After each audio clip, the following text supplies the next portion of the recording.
Hello class. Today we will do chapter 5 power resources. So in this chapter we are going to learn about conventional sources of power, non-conventional sources of power and conservation of power resources. So let's start with the chapter. We need energy or power to run machines, light our homes and use different means of transport. तो देखो हम सबको energy चाहिए, हम सबको power चाहिए अपने घरों में बिजली चलाने के लिए, मशीन्स चलाने के लिए. The resources which are used to generate this power or energy are known as power resources. अब जो resources हम यूज़ करते हैं इस पावर को बनाने के लिए उसको हम बोलते हैं पावर resources, जैसे कि coal, petroleum and natural gas. Power resources can be categorized as conventional power resources and non-conventional power resources. तो सबसे पहले हम पढ़ते हैं conventional power resources. The power resources that have been in use for a long period of time are called conventional power resources. Conventional resources of power have limited reserves and are thus exhaustible. तो हम काफ़ी लंबे समय से use करते आ रहे हैं उन्हें, वो हैं आपकी कन्वेंशनल पावर रिसोर्सेज और ये लिमिटेड हैं. ये ऐसा नहीं है कि भरमार है इनकी और ये कभी ख़त्म नहीं होंगे. एक समय ऐसा आएगा जब ये ख़त्म हो जाएंगे. ये एग्जॉस्टिबल हैं जैसे कि coal, petroleum and natural gas. Firewood and hydel power are some examples of conventional power resources. तो कोल, कोयले के बारे में सब जानते हैं. Coal is obtained from decayed plants which got buried under sediments thousands of years ago. हज़ारों साल पहले जो डेड बॉडीज़ थी वो ख़त्म हो गई, दब गई अंदर जाके, और अब हम उन्हें निकाल रहे हैं कोयले की फॉर्म में.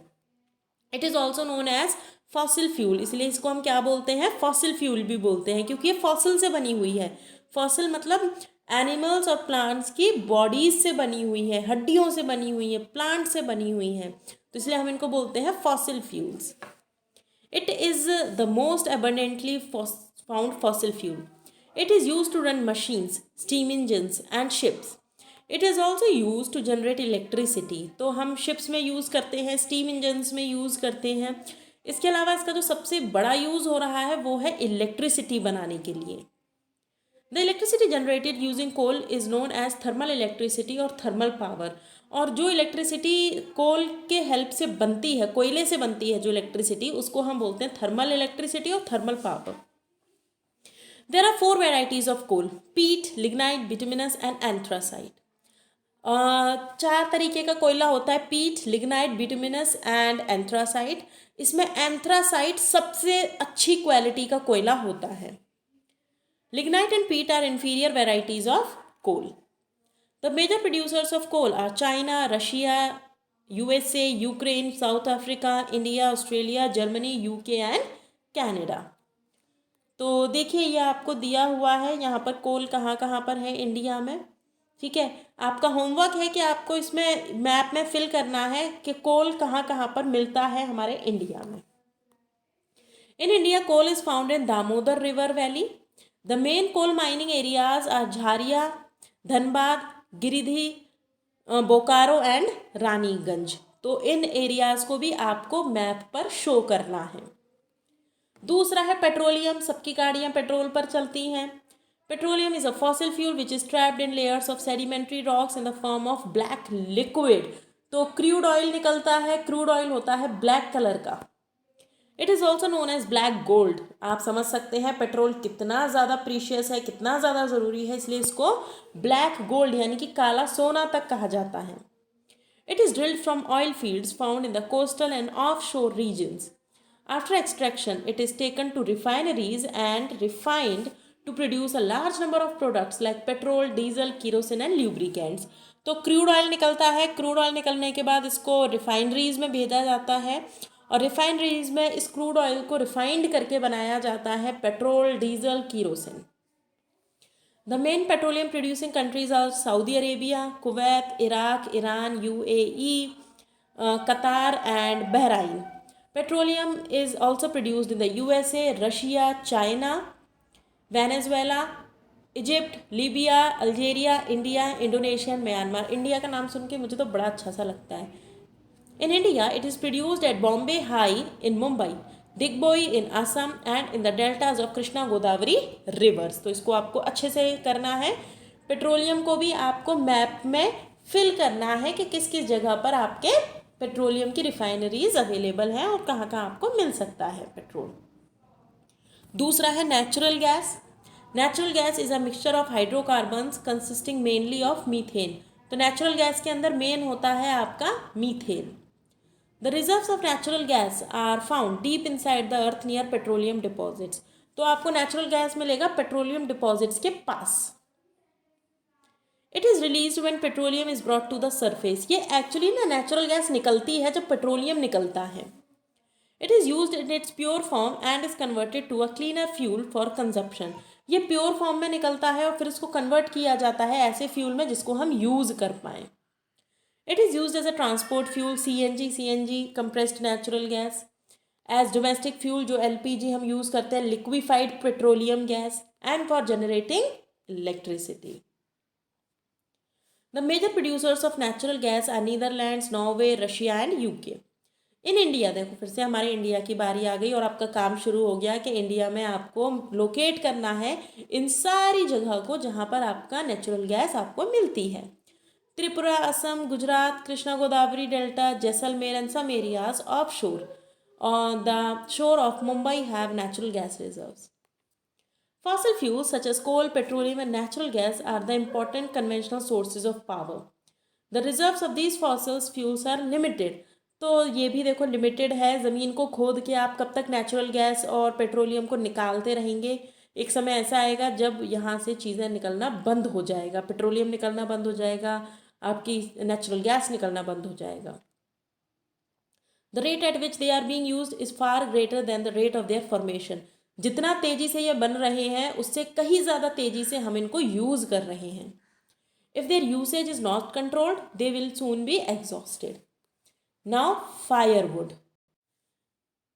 In India, firewood is the main source of the energy for the villagers.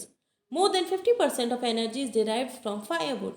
It is widely used for cooking and heating. तो लकड़ियों को यूज़ किया जाता है खाना बनाने के लिए। अक्सर करके हमारे इंडिया में तो गाँव में ज़्यादा यूज़ होता है लकड़ियों का। Now power, water power. Water power is the power that is derived from the motion of water. तो वाटर पावर क्या होता है? वो पावर, वो एनर्जी जो आपको पानी के फ्लो से मिलती है। It is also known as tidal power. The water stored in dams is made to fall from heights over a turbine placed at the horizontal bottom of a dam. होता क्या है कि डैम बनाए जाते हैं, डैम में पानी भरा जाता है, ऊंची ऊंची उसकी दीवारें होती हैं और उस पानी को उतनी ही ऊंचाई से नीचे गिराया जाता है। उसको एक टरबाइन यानी कि ऐसा फैन टाइप का होता है, इस टाइप की मशीन होती है, उस पर गिराया जाता है उस पानी को। उस पानी को जब गिराते हैं तो वो टरबाइन मूव करता है, ओके और टरबाइन मूव करने से आपकी बनती है electricity. This causes the blades of the turbine to move and run the generator to produce electricity known as hydro electricity. इस तरीके से हम जो इलेक्ट्रिसिटी बनाते हैं उसको बोलते हैं hydro electricity. 1/4 of the world's electricity is produced by hydro power. Norway, Brazil, Paraguay and China are the major hydro power producing countries in the world. अरे इसमें इंडिया का नाम है। The major hydel power stations are Damodar valley project, Bhakra Nangal and Gandhi Sagar. Unconventional water resources. The power resources which are not commonly used are called non conventional power resources. ऐसी चीज़ें जो हमारे आसपास तो प्रेजेंट हैं पर हम उनको यूज़ नहीं कर पा रहे हैं पावर के लिए, इनको हम बोलते हैं unconventional power resources. Non conventional resources of power are inexhaustible in nature. They are also known as alternative sources of energy. Alternative sources क्यों बोला जाता है कि भाई आपको पेट्रोलियम की बजाय अगर एक ऐसी कार मिल जाए जो कि सूरज की रोशनी से चले तो अच्छा है ना। ऑल्टरनेट का मतलब उसके अलावा कोई और ऑप्शन। तो सोलर पावर तो अच्छा ऑप्शन है और सोलर पावर कभी ख़त्म भी नहीं होगा। तो ऐसी चीज़ें जो आप पेट्रोलियम कोल की जगह यूज़ कर पाएँ एनर्जी प्रोड्यूस करने के लिए, उसको हम बोलेंगे alternative sources. For example solar, wind and tidal energy. तो विंड एनर्जी के बारे में बात करते हैं। देखो विंड मिल नज़र आ रही होगी आपको। विंड मिल देखिए, विंड मिल ये चलती है तो इससे इलेक्ट्रिसिटी प्रोड्यूस होती है। बहुत तेज़ हवा चलेगी तो ये ब्लेड्स आपको नज़र आ रहे हैं, ये मूव करेंगे और ये घूमेंगे तो ये आपकी इलेक्ट्रिसिटी प्रोड्यूस करेंगे। Wind power has been use for centuries to navigate ship. पहले विंड पावर को यूज़ किया जाता था दिशा देखने के लिए, शिप्स में जो लोग होते थे वो डायरेक्शन देखने के लिए यूज़ करते थे। Nowadays, it is used to generate electricity with the help of windmills. The high-speed winds rotate the windmill which is connected to a generator and thus spins the generator to produce electricity. तो हवा चलती है तो ये blades घूमते हैं तो ये जनरेटर से कनेक्ट रहता है। नीचे इसका जो बेस होता है यहाँ पर, ये जनरेटर से कनेक्ट रहता है और जब ये घूमता है तो जनरेटर भी घूमेगा और इलेक्ट्रिसिटी प्रोड्यूस हो सकती है। Winds are mostly found in the hilly and coastal areas. तो भाई हवा इतनी तेज चलनी चाहिए कि ये ब्लेड घूमे और जनरेटर आपका चल पाए। इसके लिए आपको ऐसा एरिया चाहिए जो बड़ा एरिया हो और अच्छी खासी हवा चलती हो, तो ये हिली एरिया और कोस्टल एरियाज में ही पॉसिबल है। Netherlands, Denmark, Germany, Spain, UK and USA are famous for wind energy production. In India, wind farms have been developed in Tamil Nadu, Rajasthan and along the coast of Gujarat. Solar energy यानी कि सूरज से मिलने वाली energy. The sun's energy is limitless. It is widely available in the tropical regions as they receive abundant sunshine. तो भाई आपके tropical region में तो पूरी की पूरी रोशनी पड़ती है, सीधी रोशनी पड़ती है, गर्मी रहती है, तो वहाँ तो आप ज़्यादा से ज़्यादा सोलर एनर्जी को यूज़ कर सकते हैं। It can be trapped in solar cells. देखो इसका ये सबसे अच्छी खास बात है कि इससे जो एनर्जी प्रोड्यूस होती है उसको आप सोलर सेल्स में बंद भी करके रख सकते हैं, ट्रैप करके रख सकते हैं। Solar cells are joined to form solar panels which in turn produce electricity. It is also use for lightning, cooking and heating and cooling purposes. Some of the biggest producers of solar energy are Germany, China, US, Japan and Italy. In India, the major solar parks are found in Gujarat, Rajasthan, Maharashtra, Tamil Nadu and Andhra Pradesh. Now tidal energy, जो energy tides से मिलती है उनको हम बोलते हैं tidal energy. The energy of ocean tides can be trapped to produce electricity. This is known as tidal energy. It is used to turn the turbines and generate electricity during high tides. जब high tides आते हैं तो turbines को घुमा सकते हैं। उसकी जो एनर्जी होती है वो इतनी होती है जो टर्बाइंस को घुमा पाए, और टर्बाइंस को घुमाकर जैसे हम वाटर एनर्जी को यूज़ कर रहे थे ना, वाटर पावर बना रहे थे, इसी तरीके से हम टाइडल एनर्जी को भी बना सकते हैं। जो आपका टर्बाइन है वो मूव करेगा तो इलेक्ट्रिसिटी जनरेट होगी। Electricity from this source is generated in France and to some extent in UK and Russia. In India, tidal energy is harnessed in the Gulf of Kutch. Now, nuclear energy. The energy that is stored in the nuclei of atoms of naturally occurring radioactive elements like uranium and thorium is known as nuclear energy. तो देखो uranium और thorium आपके कुछ elements हैं जिनसे आपको nuclear energy मिल सकती है, और ये न्यूक्लियर एनर्जी होती है उनके न्यूक्लियाई में। ये आप हायर क्लासेस में इन एलिमेंट्स के बारे में अच्छे से पढ़ेंगे। This energy is use to generate electricity. The countries that generate nuclear power are Japan, Germany, Russia, France, Sweden, Canada, Australia and Spain. In India, the main nuclear power generating stations are at Tarapur, Kalpakkam, Rawatbhata, Narora and Kota. So geothermal energy. अब geothermal energy क्या है? The energy obtained by using the heat of the earth is known as geothermal energy. Geothermal energy होता है जब अर्थ गर्म हो जाए और उसके गर्म होने से जो हमें एनर्जी मिले, this is geothermal energy. Two holes are drilled deep inside the earth, and when water is pumped through one hole, steam comes up from the other. This steam is used to generate electricity. Sometimes this heat energy surfaces itself in the form of hot springs. आपने सुना होगा कि अच्छा उस जगह पानी गर्म निकलता है, so those are hot springs. The largest geothermal plants can be found in the USA, New Zealand, Iceland, Philippines and Central America. यानी कि अर्थ के अंदर की गर्मी को यूज करके एनर्जी बनाना, this is geothermal energy. In India, geothermal plants are located in Manikaran in Himachal Pradesh and valley in Ladakh. Now biogas. Organic waste such as dead plants and animal materials, animal dung and kitchen waste are converted into gaseous fuel called biogas. तो dead plants हो गए, animals हो गए, इसके अलावा animal dung हो गया, ये सब आपने इकट्ठा कर दिया, ऊपर से ढक्कन लगा दिया, कुछ टाइम के लिए इसको छोड़ दिया, जब आप इसको खोलेंगे तो इसके अंदर से एनर्जी निकलेगी and this is biogas. Biogas is used for lighting homes and cooking. Biogas plants are common in India. Use of biogas is also prevalent in China. अब हम इतने सारे पावर रिसोर्सेज के बारे में पढ़ चुके हैं और हमने ये भी पढ़ा है कि एक समय ऐसा आएगा जब ये ख़त्म हो जाएंगी.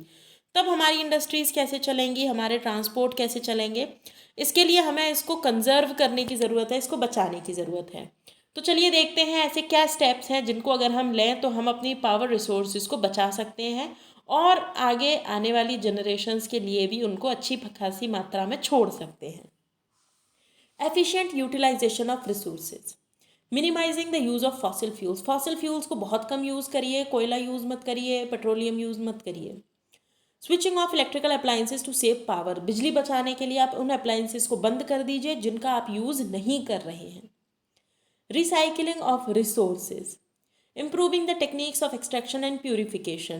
भाई माइनिंग होती है तो एक्सट्रैक्शन होता है, एलिमेंट्स और कंपाउंड्स को मेटल्स को प्यूरिफाई किया जाता है, तो उसके लिए भी आप ऐसी टेक्निक लाइए जिसमें ज़्यादा एनर्जी का यूज़ ना करना पड़े.